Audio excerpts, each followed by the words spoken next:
আসসালামু আলাইকুম। এই যে আমার পিছনে দেখতেছেন মাছাটা, আমি এই যে এখানে বসেছিলাম, হঠাৎ করে পানির মধ্যে আমার চোখ গেল। তো চোখ যাওয়ার পরে আমি দেখতেছি যে পানির মধ্যে মনে করেন একটা বাঁশের কঞ্চিতে কিছু পিঁপড়া, অনেকগুলো পিঁপড়ে আছে। তো এই পিঁপড়াগুলা পানিতে কে বা কারা বা যে কোনোভাবে পড়ে গেছে। তো এই পিঁপড়াগুলোরও কিন্তু একটা প্রাণ আছে। আমরা যেমন মানব সেবা করি বা মানুষের বিপদে পাশে দাঁড়াই, ঠিক তেমনি আল্লাহর সৃষ্টি সেরা জীব হিসাবে অন্যান্য জীবের প্রতিও আমাদের দয়া রাখার দরকার, বা অন্যান্য জীবের প্রতি আমাদের সাহায্যের হাত বাড়িয়ে দেওয়ার দরকার। তো আমি দেখাচ্ছি আপনাদের, এই যে দেখেন, এই যে বাঁশের যে কঞ্চিটা, এই যে বাঁশের কঞ্চিটা, ওই যে এটাতে অনেকগুলো পিঁপড়া। আমি এখান থেকে আরেকটা বাঁশের কঞ্চি নিলাম বা একটা লাঠি নিলাম, নিয়ে আমি এগুলাকে এখন বাঁচানোর চেষ্টা করতেছি। এই যে এখানে কিন্তু অনেক পানি দেখতেছেন, আল্লাহ জানে পিছলে আমি পয়রা টয়রা যাই।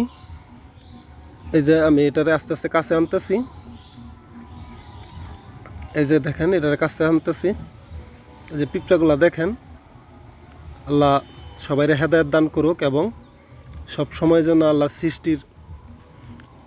সৃষ্টিকে সবাই, আল্লাহর সৃষ্টিকে সবাই বিপদের হাত থেকে রক্ষা করতে পারে, সেই তৌফিক যেন সবাইকে দান করেন আল্লাহ। তা আমি এই যে পিঁপড়াগুলাকে সাইডে আইনা দিলাম।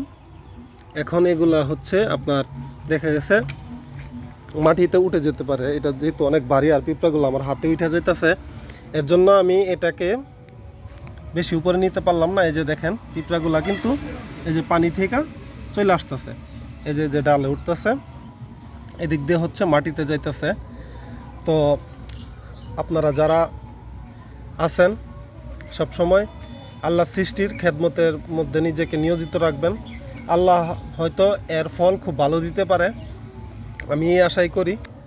তো আমি চাই আপনারা সবাই যেন আল্লাহর সৃষ্টির খেদমত করতে পারেন।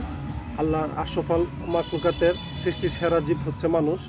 এই মানুষ হিসেবে যদি সৃষ্টির অন্য অন্য জীবজন্তুকে আপনারা এইভাবে রক্ষা না করতে পারেন, তাহলে আপনার মানুষ হয়ে কোনো লাভ হইল না, সৃষ্টির সেরা জীব হয়ে কোনো লাভ হইল না।